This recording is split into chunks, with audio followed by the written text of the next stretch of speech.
Ada orang juga cerita Pak, penjual gogos. Tahu juga gogos toh? Pulang takziah, dia cerita tentang kematian, takut dia. Dia bilang sama istrinya, Bu, besok-besok kalau saya meninggal, jangan kau bungkus kain kafan, nah banyak pertanyaan bede. Jadi bagaimana Pak? Bungkus kak daun pisang. Supaya dikira kak gogos. Nggak ditanya-tanya mak. Oke, meninggal, dibungkus betul kain pisang. Begitu ditanam kembali sama pengantar, datang malaikat. Kenapa ada gogos ini? Kenapa ada gogos? Bakar! Tidak ditanya, langsung dibakar.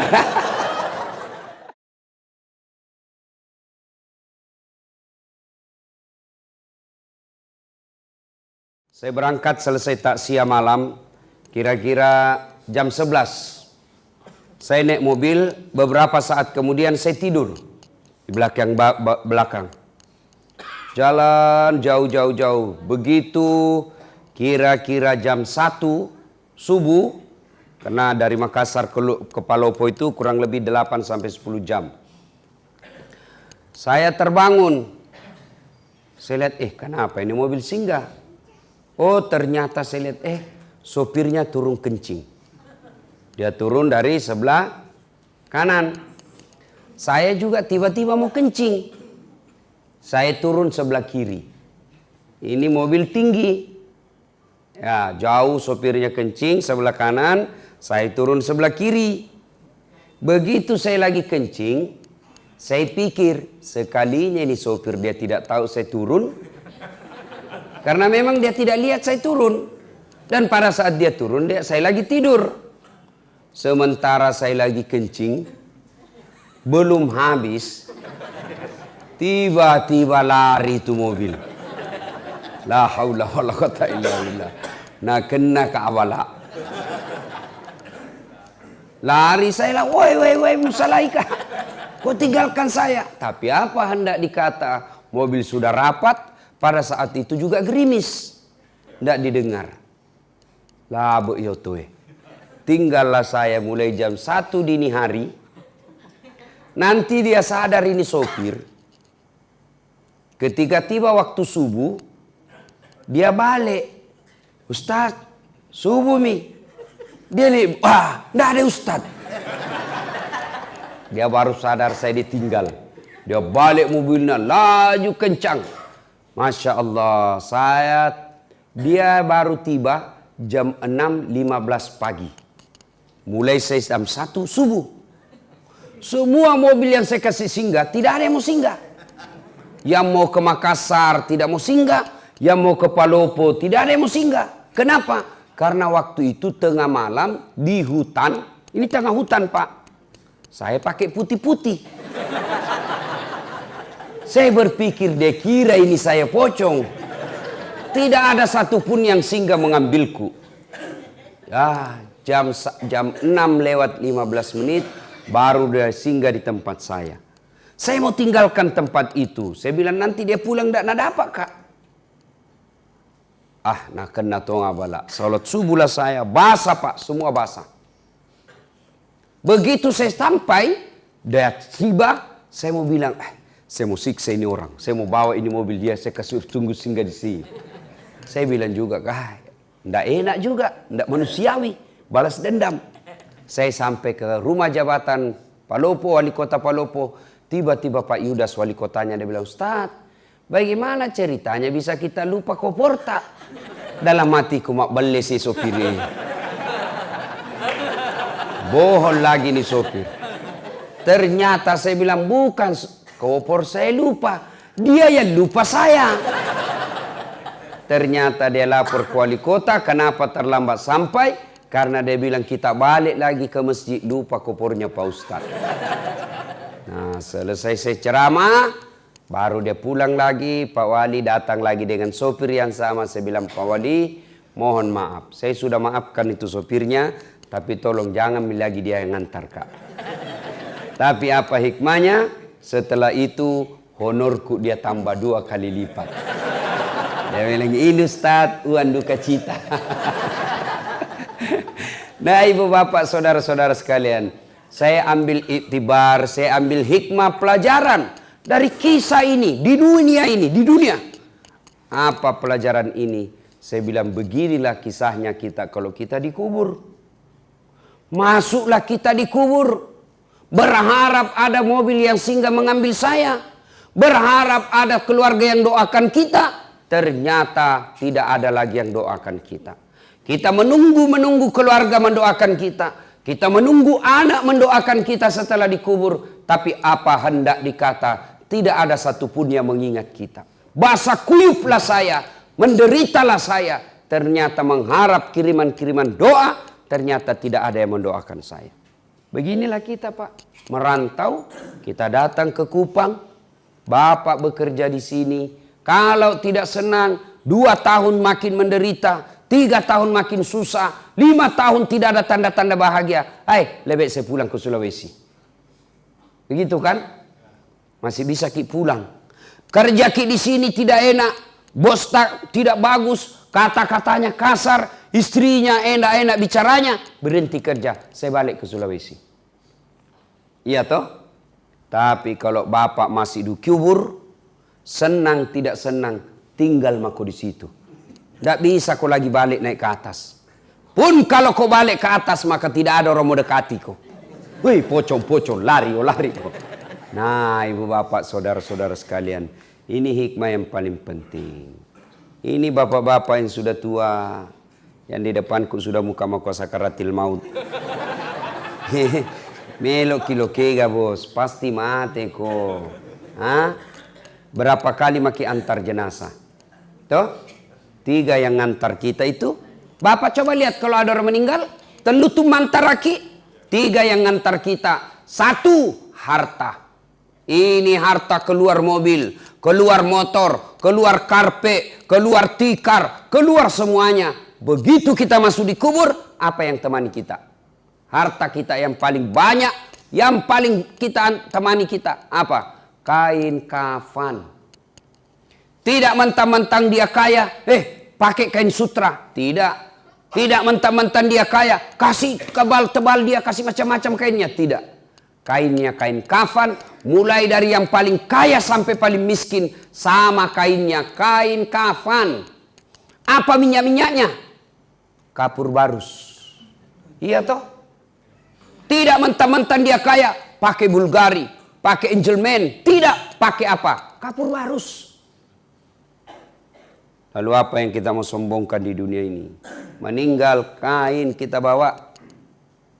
Tidak ada orang mentang-mentang dia kaya. Dia bilang anaknya, kasih masuk tawa bapak PCD. Supaya tidak bete di kuburnya. Tidak bos. 2. Yang mengantar kita masuk, menuju ke alam kubur. Apa? Keluarga. Anak, istri, handai tolan, sahabat, sepupu, ngantar kita. Tapi begitu kita masuk di kubur, mereka mau masuk. Mana mau itu tak nagoda ibu. Adindaku sayang, kemanapun kau pergi, aku akan mengikutimu. Gunung kan kudaki, lautan ku seberangi, masjid kau lewati. Iya toh, ibu-ibu. Begitu meninggal ibu, mau kira-kira suami tak masuk di dalam? Mau kira-kira? Jangankan masuk, kakinya saja tinggal 1 meter, ndak mau. Meninggal ibu, mata kanannya menangis, mata kirinya yang mana gantinya. Coba, ada temanku pergi haji, meninggal mendadak istrinya, masih muda, meninggal mendadak istrinya. Bengkak matanya. Dia bilang, Ustaz, rasanya tidak bisa melanjutkan hidupku ini. Separuh jiwaku hilang, Ustaz. Saya bilang, hebat juga ini bapak ini. Barusannya aku dapat laki-laki. Sampai bengkak betisnya. Bengkak matanya. Ternyata beberapa bulan berlalu. Saya lihat dia jalan sama perempuan jogging. Muda, putih, cantik. Saya tanya, Haji, siapa itu? Nah bilang, yang baru, Ustaz. Ayo. Yang ketiga, yang mengantar kita ke alam kubur, amal kebaikan. Inilah yang setia mengikuti kita, baik amal kejahatan maupun amal kebaikan. Kalau selama kita hidup, selalu banyak amal-amalnya, amal-amal ini yang menemani kita. Kalau kita tidak bagus amalnya, amal-amal ini yang menyiksa kita. Nah, ibu bapak, saudara-saudara sekalian, begitu bapak masuk ke kubur, seluruh pengantar sudah kembali. Bahkan Nabi jelaskan, langkah kaki orang terakhir yang mengantar jenazah masih didengar, datang malaikat. Maka yang pertama ditanya bukan puasa. Yang pertama ditanya bukan haji. Yang pertama ditanya bukan zakat. Yang pertama ditanya sholat. Kembali, maka datanglah malaikat. Tanya, "Man rabbuka?" Siapa Tuhanmu? Langsung dia bilang ini orang, tunggu dulu, orang baru datang. Ini karena waktu hidup di dunia suka berdebat. Ini dia ini. Biar malaikat mau juga nak debat. Ya. Siapa Tuhanmu? Man rabbuka? Ketuhanan yang Maha Esa. Langsung ditampeleng.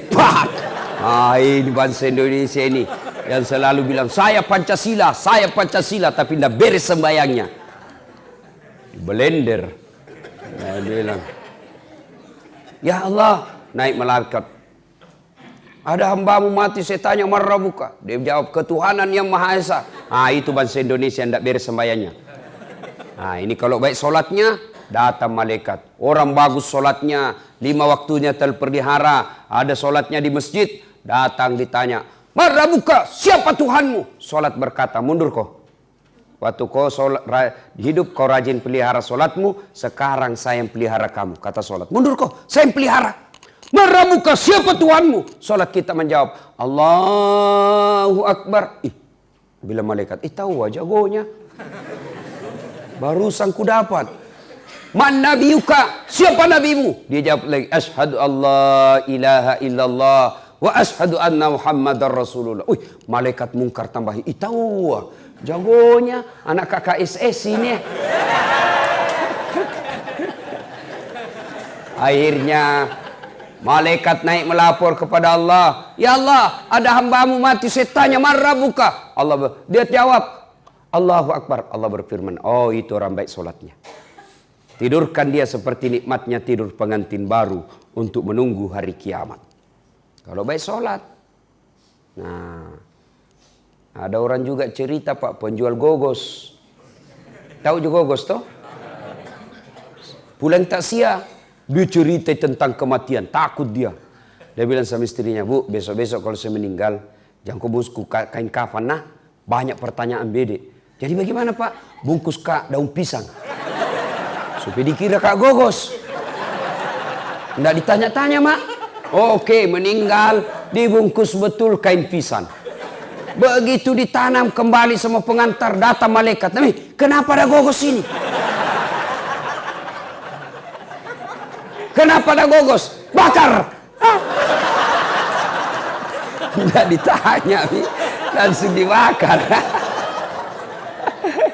Ibu bapak saudara-saudara sekalian. Nah, berikutnya, kalau masuk kita sudah dikubur, sepertilah saya tadi, menunggu orang yang singgah mengambil saya, ternyata tidak ada. Nah, ketika kita masuk di dalam kubur, kata Nabi, 3 saja. Apabila anak cucu Adam sudah masuk ke alam kubur, tidak ada yang bisa menolongnya kecuali 3. 1, apa itu? Anak yang soleh dan soleha. Ibu bapak meninggal, siapa doakan kita? Anak. Biar ada anak 7, biar anak-anak 9, tapi kalau tidak bagus agamanya, tidak doakan kita. Paling dia ke kubur sekali setahun. Kapan? Lebaran. Itu pun datang di selfie. Pegang batu nisannya, nasiram, baru Nabi bilang sama kakaknya, foto dulu samping. Baru update status, goodbye my father. Nah itu mi anak tak kalau terlalu pintar tidak ada agamanya. Ya, anak yang soleh dan soleha, yang doakan kita masuk di alam kubur, Allahumma ghafirli wali walidayya warhamhuma kama rabbayani shaghira. Kalau baik agamanya, Kalau tidak baik agamanya, siapa nak suruh doa? Pak Doja. Baik kalau Pak Doja tahu bahasa Arab. Kalau tidak tahu bahasa Arab, setengah mati bilang amin. Dia pikir mamaknya nak doakan, padahal mamaknya Pak Doja nak doakan. Apa Nabi bilang? Allahumma gfirli. Nabi bilang Pak Doja, Allahumma gfirli. Nabi bilang bapak, amin. Wali walidayya, amin. Warhamhuma kama rabbayani saghira, amin. Nakira mamaknya didoakan, padahal mamaknya Pak Doja. Apa artinya itu tadi? Ya Allah ampuni dosaku. Nabi bilang ini bapak di belakang, amin. Siapa ku? Dosanya Pak Doja. Wali walidayya, kedua orang tuaku. Nabi bilang lagi di bapak, amin. Ibu bapaknya Pak Doja. Sudah dikasih pisang sama Uwan, disuruh doakan mamaknya ada doakan. Nah, bapak saudara-saudara sekalian. Jadi yang paling habis waktu. 2 menit lagi. Yang kedua yang bisa menyelamatkan kita setelah anak yang soleh dan soleha, yang kedua adalah amal jariah. Amal jariah. Ya, amal jariah itu berupa apa? 1, pembangunan yang bermanfaat. Bangun masjid, bangun sekolah, bangun jembatan, tanah dijadikan jalanan umum, rumah dijadikan tahfiz Quran, rumah dijadikan rumah imam. Itu amal jariah. Amal jariah yang ketiga, setelah pembangunan anak soleh, pembangunan yang ketiga apa? Ilmu yang bermanfaat. Nih dengar ceramah saya, save, sebar, like and share. Jangan lupa kasih subscribe.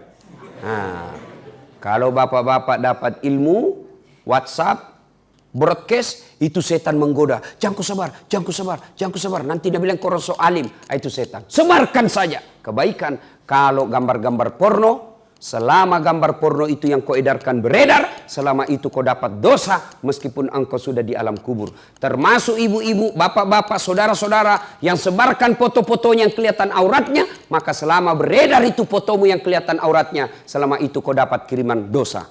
Ibu bapak saudara-saudara sekalian, karena waktu yang terbatas saya harus ke bandara. Tidak mungkin tunggu kat pesawat, saya bukan presiden.